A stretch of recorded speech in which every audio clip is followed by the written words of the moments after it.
If you feel exhausted after certain conversations, that's not random. That's valuable information because something feels off. It usually is. Welcome back to the show. I'm Suzie, and today we're talking about something that quietly shapes every single relationship in your life: the energy exchange. Because healthy relationships aren't just about chemistry, compatibility, or communication. Not even about attraction sometimes. They're about reciprocity.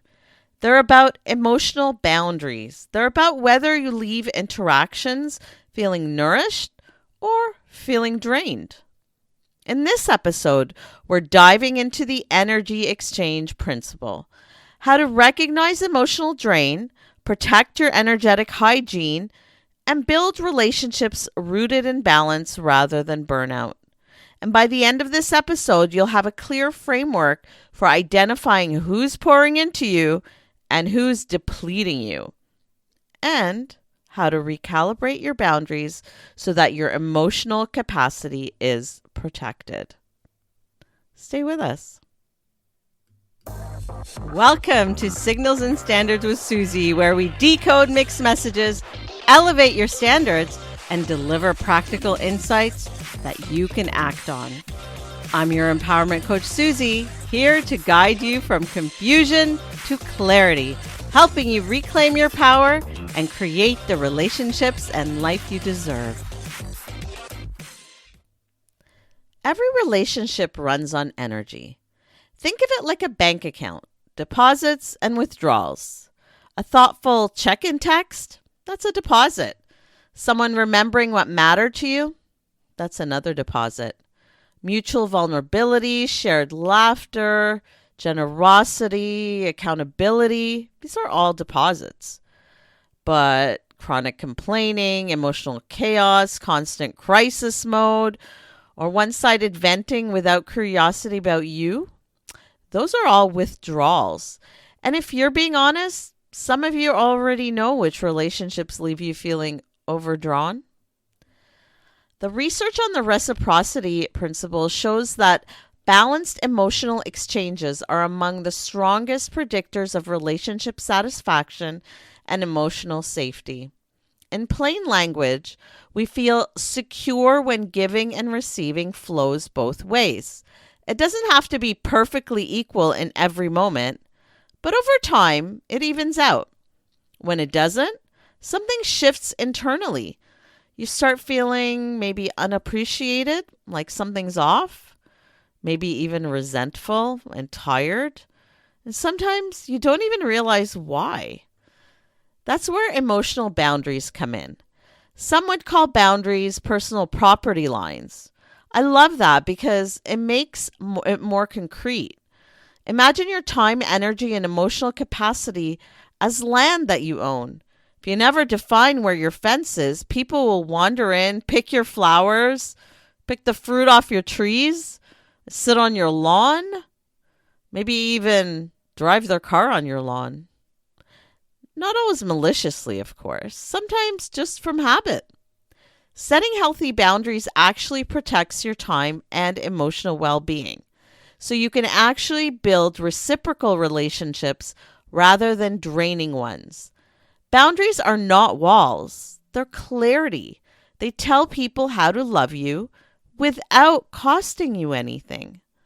On the other hand, things like what some people call porous boundaries, or boundaries with holes in them, when you say yes but mean no, or when you absorb everyone's feelings, lead directly to emotional exhaustion. And exhaustion changes you. You can have shorter fuse, become more reactive and less patient. There's just something that always feels off. It's not because you're difficult. It's because you're drained, and emotional drain rarely comes down to one dramatic moment. It builds over time, leading to chronic overextension. When it comes to friendship, boundaries also play an important role.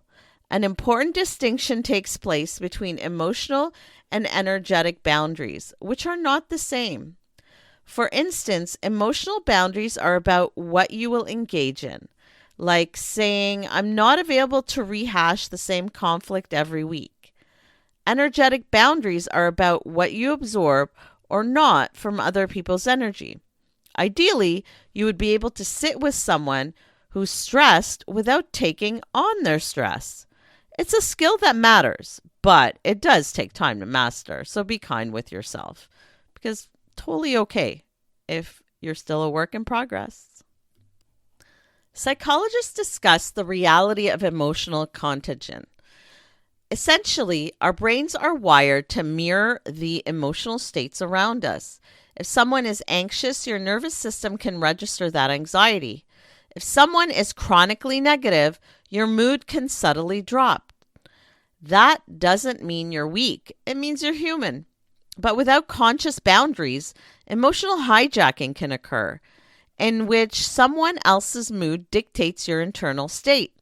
And that can be extremely unsettling, not to mention unhealthy mentally and physically for you. I was reading something really interesting recently. It's a powerful tool called the Me Not Me framework, coined by Reverend Connie Habash.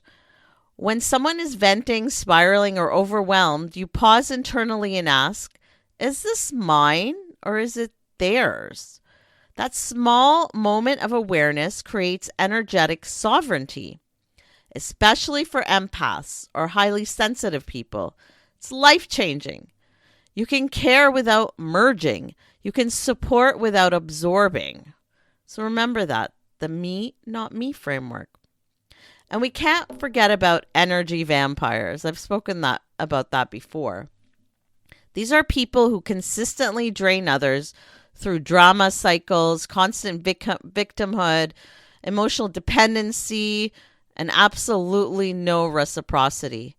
Notice I said consistently. We all go through hard seasons, but if someone only shows up to take and rarely to give, that's not a season. That's a pattern. Limiting their access to your emotional bandwidth isn't cruel. It's mature. And it's self-care. There's also overgiving. And this one hits home for many high achievers and caretakers. Some of us learned early that being needed equals being valued.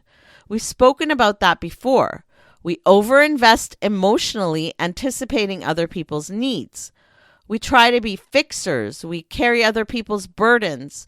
We give more than we can sustain. But the irony is that overgiving does not create closeness. In fact, it often creates imbalance. And imbalance eats away at the attraction.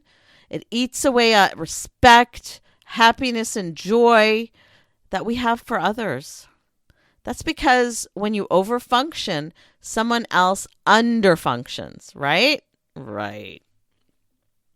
I've often written about what it means to enter into friendships and relationships when you're drained. When you're emotionally depleted, you second guess your standards and start tolerating inconsistent communication. You start rationalizing the red flags as maybe potential, or they're having a bad day. And you call emotional unavailability a mystery. So enticing. But that off feeling in the pit of your stomach, that's your nervous system saying, this costs too much. So listen to it. Emotional drain in relationships isn't intensity. It's incompatible with your energy. Period. Here's a shift that will empower you. It's called energetic hygiene. Just like you shower to cleanse your body, you need daily practices to cleanse your emotional field. That might mean shorter conversations, clearer time limits, choosing not to engage in gossip, and taking a walk after a heavy interaction. Asking yourself after every connection, did I feel seen? Did I feel respected? Did I leave lighter? Or do I feel a lot heavier? Healthy relationships aren't perfect. They can be challenging. They require effort, and sometimes a lot of effort. But they are not chronically depleting. That should be what really triggers your thought process. They shouldn't require you to shrink, to rescue, or constantly regulate someone else at the expense of yourself. They feel safe with a natural flow. There's mutual care and a space for both people. Reciprocity doesn't mean scorekeeping. It means natural rhythms. Sometimes you give more, sometimes they do. Sometimes it's the same. Over time, it balances. And if it doesn't balance, that's not something to ignore. That's information, valuable information. So let's take a breath for a second. We've been talking about energy exchange, emotional boundaries, mutual reciprocity, and what it feels like to be drained versus supported. And I know some of you are already picturing specific people in your mind. So let's bring this into real life with a listener question, because this isn't just theory. Energy imbalance shows up in everyday conversations, text, phone call, and relationship dynamics. And if one person is asking it, I promise many of you are living it. And if this episode stirred something in you, a pattern you're noticing, a relationship you're questioning, you don't have to process that alone. You can always reach out at powercoachsuzie.com. I read every message, and so many of these conversations begin with something one of you dared ask. Here's today's listener question. I have a friend I've known for years. I love her. She's been in my life forever. But every time we talk, it's about her problems. I leave the conversation feeling heavy and drained. I feel guilty even thinking about pulling back. What do I do? All right. First, I'm really glad you asked this because it's such a common energy exchange issue, especially in long-term friendships. You love your friend and that matters. This isn't about villainizing them or you. But history does not override mental and physical health. Just because someone has been in your life for years doesn't mean the dynamic can't drift into imbalance. It can totally change over time. Let me ask you something gently. When her name pops up on your phone, what happens in your body? Do you feel open or do you brace for impact? That bracing feeling, that's your nervous system telling you the energy exchange is off. Now you're exhausted, which tells me this isn't a one-off hard season for her. This is likely a pattern. And here's what I want you to hear clearly. Feeling drained is not a betrayal. It's valuable data. So let's recalibrate this calmly and respectfully. Start by reducing frequency before you reduce honesty. You don't need dramatic confrontation. Start by adjusting access. Maybe calls become shorter. Maybe you don't answer every time. Maybe you move from hour-long debriefs to 20-minute check-ins. You're not punishing her. You're protecting your emotional bandwidth. Next, gently shift the structure. This can be as simple as, I have 20 minutes today, but I wanted to check in. That sentence does two things. It sets a boundary and maintains the relationship. Notice you're not apologizing for having limits, you're just stating them. Finally, and this is important, observe her response. Does she respect the time boundary? Does she ask about you? Does she show curiosity about your life? Or does she push, feel guilt, override, or come back to herself immediately? Because here's the truth. Healthy relationships adjust. Draining dynamics resist. And let me say something else. If you've been the emotionally strong one in this friendship for years, she may not even realize the imbalance. You train the dynamic by always being available. That's not blame, it's awareness. And awareness empowers you. Let me be clear. This isn't about cutting her off. Really, it's about restoring reciprocity. If the friendship can't survive you having healthy emotional boundaries, then it wasn't balanced to begin with. You're allowed to love someone and still limit access to your energy. It's not cold. It's emotionally mature. So remember to reduce the frequency of your communication with shorter calls and less availability. Shift the dynamic gently with limits on interactions. and observe their response. Let me share something personal because I've lived this too. There was a season where someone I cared about was in constant crisis. I became the emergency hotline, 911, the late night reassurance, the emotional stabilizer. At first, it felt compassionate. I was being a good friend. But over time, the conversations became one-sided downloads. Very little space for me, a constant need for validation. And if I wasn't immediately available, there was pressure. One day, my phone lit up with their name and I felt anxious. That honestly was my wake-up call. Not because they were a bad person, but because the energy exchange had become unrealistic. I'd slowly taken on the role of emotional regulator. And that's not friendship, that's dependency. So I adjusted access, fewer calls, clearer limits, and when the dynamic didn't recalibrate, when there was resistance instead of respect, I knew I had to step away completely. It was uncomfortable, I won't lie.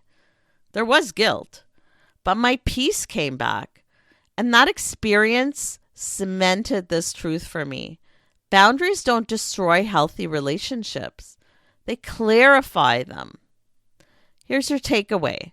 If someone only functions well when you're overextended, exhausted, and constantly available, that's not a connection. That's consumption. Real connection allows both people to stay whole. It doesn't require one person to shrink so the other can feel steady. And protecting your energy isn't abandonment, it's alignment. It's choosing relationships that honor your capacity, your peace, and your standards. Healthy people want you well, not worn out. I want to leave you with something simple but powerful enough to change the way you move through every relationship this week. Because affirmations aren't just cute phrases, they're mental filters. They retain what you tolerate, and they remind your nervous system what is safe and what's sustainable. So take a breath with me and repeat. Mutual energy only. Mutual energy only. Mutual energy only. Here's why this matters and what's in it for you. When you anchor into mutual energy only, you stop chasing one-sided dynamics. You stop over-explaining. You stop auditioning for connection. You begin expecting reciprocity as your baseline and not a bonus. This affirmation protects your emotional capacity. It reduces your burnout. It filters out draining interactions faster. It strengthens your standards without making you hard and not loving. Mutual energy means you're not only one initiating, not the only one checking in, not the only one carrying the emotional weight. It means support flows both ways, not one way. And when that becomes your standard, your relationships feel lighter, safer, more sustainable. You're not here to be someone's emotional reservoir. You're here for reciprocity, for reciprocal, healthy relationships. Mutual energy only. This brings us to our final takeaway. Start tracking your energy because it matters. It really does. Notice how you feel after conversations, dates, phone calls, and family dinners. Your body registers depletion before your mind makes excuses. Energy exchange isn't mystical or dramatic. It's practical and observable. Who leaves you feeling steady, seen, and supported? Who leaves you tight, responsible, or emotionally hungover? That awareness is your data. From there, strengthen your emotional boundaries, adjust access as needed, and you can also expect reciprocity rather than overfunctioning or a one-sided friendship or relationship. When you practice energetic hygiene, you protect your capacity. You're protecting your peace. You're setting standards. As your standards rise, your relationships either recalibrate into something healthier and more mutual, or they naturally fall away. Either outcome creates space for connections that don't require you to be depleted in order to belong. Thank you for spending this time with me today and leaning into this conversation about energy exchange, emotional boundaries, and the relationships that shape how you move through the world. I hope this episode helps you look at your connections with greater clarity, gently notice where emotional drain may be showing up. You want to make space for relationships that truly pour back into you. You can catch this episode along with our quick, thoughtful Power Shot insights anytime on Signals and Standards with Suzie across your favorite podcast platforms. And if today's discussion stirred a reflection, a question, or a moment where you're ready to explore building more reciprocal, emotionally safe, and nourishing connections, visit powercoachsuzie.com. I truly do read every message. I'm here walking this journey with you as you strengthen the circle that supports the life that you want to build. See you next time. For daily inspiration and practical advice, find me on social media at PowerCoachSuzie. Got questions or ideas for the show?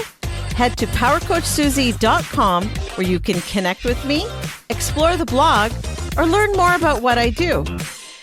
This is Suzie signing off. Until next time, keep reading the signals and never, ever lower your standards.